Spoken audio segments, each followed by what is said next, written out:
jumping straight into Ondas today. Everyone's watching the price action, but the real story is the massive revenue scale-up and their fight to control the lower skies. Exactly. You're tuned into the Easy Money Show, where we make sense of the market's biggest moves. I'm glad you're with us. And hey, before we get too far into the weeds on this one, make sure to subscribe and hit the like button so you don't miss out on any of our future breakdowns. So looking at Ondas, right, when most of us think about aerospace defense, we picture, billion-dollar stealth jets up at 40,000 feet. Right, the traditional high-altitude stuff. Exactly. But the most contested airspace right now isn't up in the stratosphere. It's the 50 feet right above our streetlights, and this company is trying to basically monopolize that exact space. Yeah, lower skies. And the financial momentum here is just, it's staggering, honestly.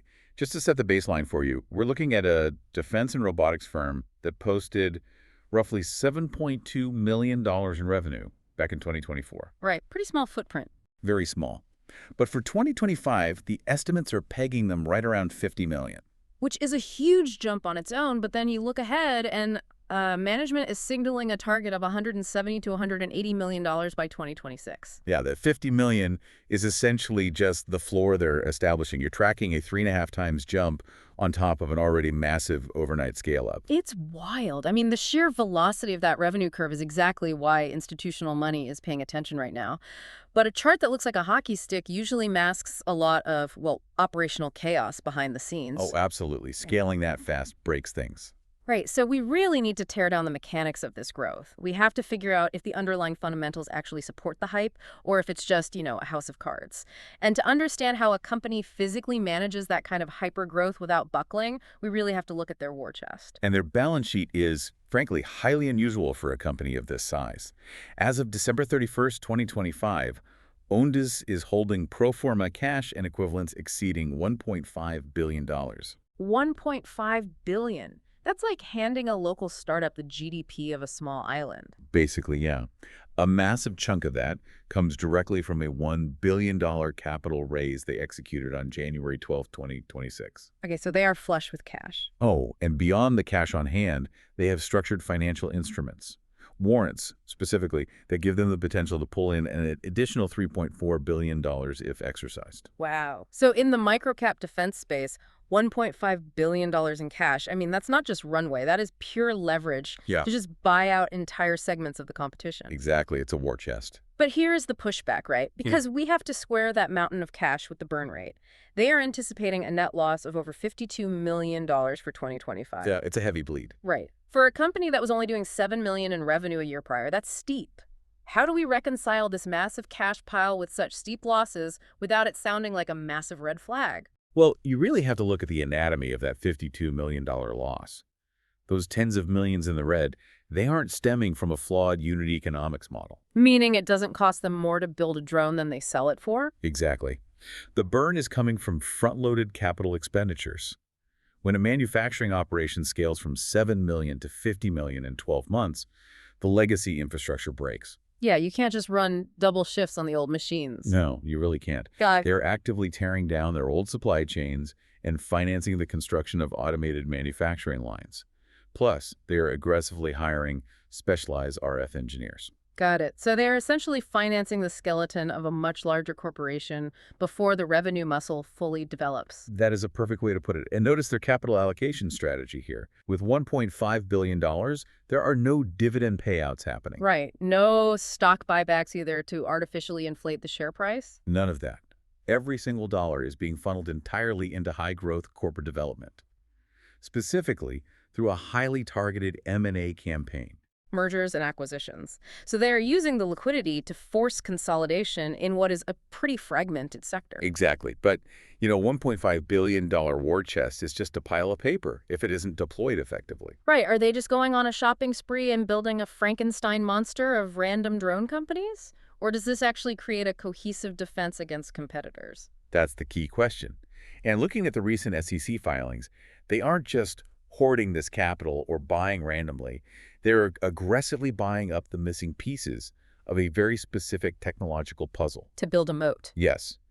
In the defense and robotics sector, that moat relies entirely on interoperability. Ondas is deploying a closed-loop ecosystem, The foundation of that is their proprietary FullMAX wireless platform. Right, the FullMAX network, and that operates on the IAA 802.116 standard, if I recall. You got it. And on top of that network, they are layering FAA-certified autonomous systems. We're talking about the Optimus system and the Iron Drone Raider. Let's break down that wireless standard for a second, because the IE 802.16T, it isn't just your standard commercial Wi-Fi setup. Far from it. It's a proprietary wide-area network protocol engineered to withstand heavy electronic warfare and signal jamming. It provides the military-grade encryption necessary for mission-critical operations across defense grids. Exactly. It basically acts as an unhackable nervous system for their hardware. But the in-house hardware is only a fraction of the story, right? Because Yeah. we mentioned the M&A campaign. They went on a massive acquisition spree, picking up Roboteam, Aerosystems, and Sentrycs. Yeah, and the skepticism from some people in the market is whether Ondas is just bolting together disparate companies to inflate their valuation. Which happens all the time. It does. Yeah. But a mechanical breakdown of what these acquired companies actually do reveals a highly calculated, layered defense strategy. Take Sentrycs, for example. What's their specialty? Sentrycs specializes in digital hijacking. Their technology is designed to intercept and take control of an enemy drone's RF frequency mid-flight. Oh, wow. So Sentrycs provides the cyber kill chain. If an unauthorized drone breaches a perimeter, the first line of defense is a digital takeover, essentially forcing the threat to land safely. Correct. But what if the incoming threat is operating autonomously? Like, what if there's no RF signal to hijack? Right. If it's pre-programmed, you can't just hack the signal. Exactly. So then you need a physical intercept. And that is where the Aerosystems acquisition comes into play. Aerosystems provides the kinetic kill chain. Meaning physical anti-missile and anti-drone interception. They actually knock it out of the sky. Yes. And then you integrate Roboteam. Roboteam handles all the ground-based robotics and logistics to support these aerial platforms. Okay, but integrating defense systems across different corporate cultures isn't like, downloading a new app. It's like trying to rewrite a drone's operating system while it is actively dodging anti-aircraft fire. It's incredibly difficult.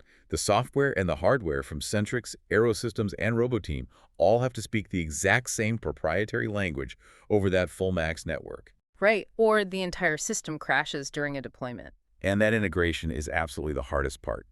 But if they execute it, it creates what economists call high switching costs. Make it too painful for the customer to leave. Exactly. If a defense contractor buys a standalone drone from a competitor, they just have a drone. But if they buy into Ondas, they get the Optimus drone, the Roboteam ground support, the Aerosystems kinetic protection, and the Sentrycs digital defense. All communicating on that secure FullMAX network. Yes. By bringing all of those capabilities under one proprietary roof, Ondas locks the client into their ecosystem. Replacing that infrastructure with competitor system later would be financially and logistically prohibitive. So they are positioning themselves to sell the entire architectural framework, not just the individual hardware nodes. That's smart. Very smart. But having a seamlessly integrated top-tier tech stack only translates to a $170 million revenue target if the macro environment forces clients to buy it. Right, you need demand. And there is serious urgency right now. The demand for this technology is reaching a boiling point globally, driving a massive sector rotation into what we are calling the lower skies defense market. Yeah, the institutional bullishness around Ondas is heavily anchored by their strategic alliances, specifically their partnership with Palantir and World View. Two huge... Massive. Their public roadmap outlines an integration targeting 2026. Worldview operates stratolytes, which are navigable, high-altitude platforms operating in the stratosphere to provide continuous surveillance and reconnaissance. And Palantir obviously provides the AIP. Right, the artificial intelligence platform, to process the massive streams of sensory data coming from those stratospheric platforms. Which creates an incredible sensor-to-shooter loop. Think about it. You have Worldview stratolytes acting as the eyes at 60,000 feet. You have Palantir's AI acting as the brain, instantly analyzing the terrain and identifying threats. And then you have Ondas's ground and lower sky robotics acting as the hands executing the interception. That is a fully automated defense grid. It is. And the reason this alliance is triggering aggressive price target upgrades is the underlying macroeconomic shift in modern warfare. We are seeing unprecedented warnings from federal agencies regarding infrastructure vulnerabilities to commercial drones here at home. Right. It's not just a theoretical threat anymore. No. And globally, the battlefields in places like Ukraine and Israel serve as real-time macro catalysts. They prove that warfare has fundamentally changed. Yeah, the economics of asymmetric warfare are basically forcing the hands of defense departments worldwide. The math simply doesn't work anymore for the legacy systems. It really doesn't. For decades, defense contractors built their business models on selling $2 million interceptor missiles. But now, state and non-state actors can launch swarms of $1,000 commercial drones. You cannot sustain a defense budget by firing a $2 million asset at a $1,000 piece of plastic. Exactly. You'd go bankrupt in a week. So institutional money is rotating heavily into the robotics and counter-UAS sectors because automated, cost-effective countermeasures are the only viable path forward. And Ondas is attempting to position itself as the primary toll collector in this newly contested airspace. It is a massive, total addressable market. Capturing it requires exactly the kind of multi-domain intelligence network they are building with Palantir and World View. Precisely. When a company perfectly aligns its proprietary technology with a desperate macroeconomic need, the market tends to reward them with premium valuations. But, we can't just look at the bull thesis here. There are storm clouds, and we have to understand why the market sentiment isn't universally euphoric. Oh, the bear case is very real. Right, because if you look at the sentiment scores across several recent market analyses, there is a heavy concentration of purely neutral ratings. Plus, we are seeing extreme volatility in the stock price. Yeah, it's been wild. I mean, despite announcing significant positive contract news out of the Middle East recently, the stock actually experienced a sharp downward dip. So if the guidance is beating estimates by 51% and they have this impenetrable moat, why is the stock seeing such volatility? You really have to factor in the mechanics of market expectations. Right now, the market is pricing in absolute perfection. Perfection is a dangerous thing to price in. It is. When a company's guidance beats estimates by that much, and management publicly targets $170 million for the following year, the share price reflects a flawless execution of the business plan. So the neutral sentiment scores are basically a direct reflection of the market's terror over execution risk. Exactly. Let's dig into that execution risk, particularly regarding the Aerosystems acquisition we talked about. The kinetic kill chain guys. Right. Aerosystems provides bird airborne missile protection systems. This is aviation-grade, heavily regulated, life-or-death hardware. Integrating a system of that complexity into the commercial IoT ecosystem of Ondas is a monumental engineering hurdle. Because if that integration hits a snag, say the engineering takes an extra 6 months, or the aviation regulatory approvals stall out, the revenue timeline gets pushed back. But the $52 million annual burn rate does not stop. Even with a $1.5 billion liquidity cushion, a delayed integration means they are burning cash without generating the corresponding revenue they promised. And the moment a timeline slips, that price for perfection valuation shatters. It triggers a massive sell-off. And there's another factor here too. Heavy, erratic options activity is driving a lot of the day-to-day volatility. Yeah, we saw massive option sweeps specifically targeting the March 27th $11 calls, with volume radically outpacing open interest. For a stock with a relatively small float, that kind of options flow mechanically detaches the daily price from the fundamental value of the company. So the options market is currently dictating the equity price. Yeah, when large institutional players, the whales, place aggressive speculative bets through call options, market makers are forced to buy the underlying stock to hedge their exposure. Which drives the price up artificially. Exactly. And conversely, when those options expire or get sold, the market makers dump the stock, causing a rapid plunge. This mechanical leverage creates an incredibly dangerous environment. The stock swings violently regardless of what the underlying business is actually doing. Right. It perfectly explains why a positive contract announcement can result in a stock dip. Traders buy the rumor of the contract, and they sell the news the moment it drops to capitalize on the volatility. So this collision between the hypergrowth technology thesis and the brutal reality of execution risk, it's coming to a head immediately. Because today is March 16th, 2026. Right, we are right on the edge. According to the timeline, Ondas is scheduled to report their full 2025 results and provide Q1 2026 updates on March 25th, right before the market opens. And that's followed by an investor day. The timing is absolutely critical for anyone watching this space. The earnings call on March 25th will basically dictate the trajectory of the stock for the rest of the year. So when you look at the headlines on March 25th, what is the single most important metric you should be hunting for? Well, the primary takeaway is to completely ignore the top-line 2025 revenue number. Ignore it. Yes. The market already knows they are hitting around $50 million.